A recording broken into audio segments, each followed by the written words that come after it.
अस्सलाम वालेकुम नाज़रीन। बैतुल मुक़द्दस यानी मस्जिद अक़सा मुसलमानों का क़िबला अव्वल है और तीसरे हिसाब से मुक़द्दस मकाम भी है।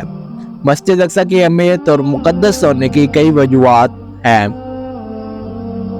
और आज की इस वीडियो में इन्हीं चंद वजूहात के बारे में हम जानेंगे।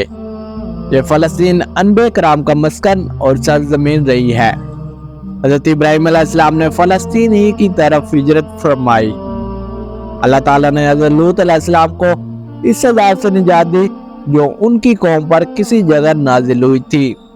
हज़रत दाऊद अलैहिस्सलाम ने इसी सरज़मीन पर अपनी सल्तनत रखी और यही अपना एक महराब भी तमीर फरमाया। हज़रत सुलेमान अलैहिस्सलाम इसी मुल्क में बैठकर सारी दुनिया पर हुकूमत किया करते थे। चुंटियों का वो मशहूर किस्सा जिसमें एक चुंटी ने अपने बाकी साथियों से कहा था कि आज चुंटियों अपने बिलों में घुस जाओ, ये वाक़या उसी मुल्क में सकलान शहर की एक वादी में पेश आया था। हज़रत ज़िक्र अलैहिस्सलाम का महराब भी इसी शहर में है। हज़रत मूसा अलैहिस्सलाम ने इसी मुल्क के बारे में अपनी कौम से कहा था कि इस मुक़द्दस शहर में दाखिल हो जाओ। उन्होंने इस शहर को मुक़द्दस इस शहर के शिर्क से पाक होने और अनबिया किराम की सरज़मीन होने की वजह से कहा था। इस शहर में कई मौजूदात बोले जिनमें एक कुंवारी हज़रत मरियम के बतन से हज़रत ईसा अलैहिस्सलाम की पैदाइश भी है। विलादत के बाद जब औरत अपनी जिस्मानी कमजोरी की इंतहा पर होती है, ऐसी हालत में बीबी मरियम के खजूर के तने को औलाद देना भी एक मौजज़ा इलाही है। हज़रत ईसा अलैहिस्सलाम को जब उनकी कौम ने शहीद करना चाहा तो अल्लाह ताला ने इन्हें इसी शहर से आसमान पर उठा लिया था। क़यामत की निशानी में से हज़रत ईसा अलैहिस्सलाम का ज़मीन पर वापस तशरीफ़ लाना इसी शहर के मकाम सफ़ेद मीनार के पास होगा। इसी शहर के मकाम पर हज़रत ईसा अलैहिस्सलाम दज्जाल को कत्ल करेंगे।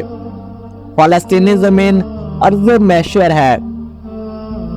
इसी शहर से यजूज मजूज का ज़मीन में कताल और फसाद का काम शुरू होगा। शहर में वक़ूअ पज़ीर होने वाले किस्सों में से एक किस्सा कलूद और जलूद का भी है। फ़लस्तीन को नमाज की फर्जियत के बाद मुसलमानों का क़िबला अव्वल होने का एजाज़ भी हासिल है। हिजरत के बाद हज़रत जिब्रील अलैहिस्सलाम दौरान नमाज़ी अल्लाह ताला के हुक्म से मस्जिद कब्तलैन में हज़रत मोहम्मद सल्लल्लाहु अलैहि वसल्लम को मस्जिद अक़सा से मस्जिद हराम की तरफ रुख करके आ गए थे। हुज़ूर अकरम सल्लल्लाहु अलैहि वसल्लम मिराज की रात आसमान पर ले जाने से पहले मक्का मुकर्रमा से यहाँ बैतुल मुक़द्दस लाए गए। सरकार दो आलम सल्लल्लाहु अलैहि वसल्लम की इक़्तिदा में अनबिया किराम ने यहाँ नमाज अदा की। इस तरह फ़लस्तीन एक बार फिर सारे अनबिया किराम का मस्कन बन गया।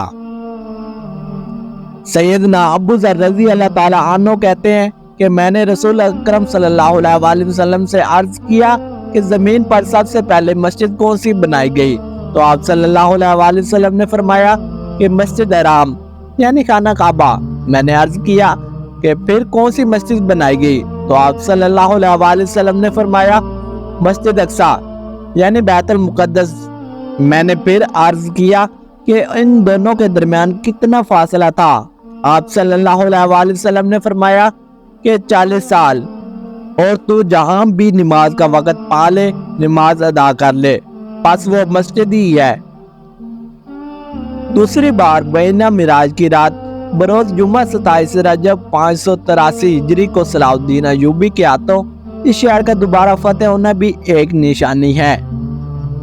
बैतुल मुक़द्दस का नाम कुद्दस कुरान नाज़िल होने से पहले तक हुआ करता था। कुरान नाज़िल हुआ तो इसका नाम मस्जिद अक़सा रखा गया। मस्जिद अक़सा की अहमियत बिल्कुल हरमैन शरीफैन जैसी है और कुरान पाक की सूरत अनबिया की आयत नंबर 105 में अल्लाह ताला फरमाते हैं, लिख दिया ज़बूर में नसीहत के पीछे कि आखिर में ज़मीन पर मालिक होंगे मेरे नेक बंदे हैं। इससे यह इस्तदलाल लिया गया कि उम्मत मोहम्मद हकीकत में इस मुक़द्दस सरज़मीन के वारिस है। फ़लस्तीन की अज़मत का अंदाज़ा इस बात से भी लगाया जा सकता है कि यहाँ पर पढ़ी जाने वाली हर नमाज का अजर 500 गुना बढ़ा कर दिया जाता है।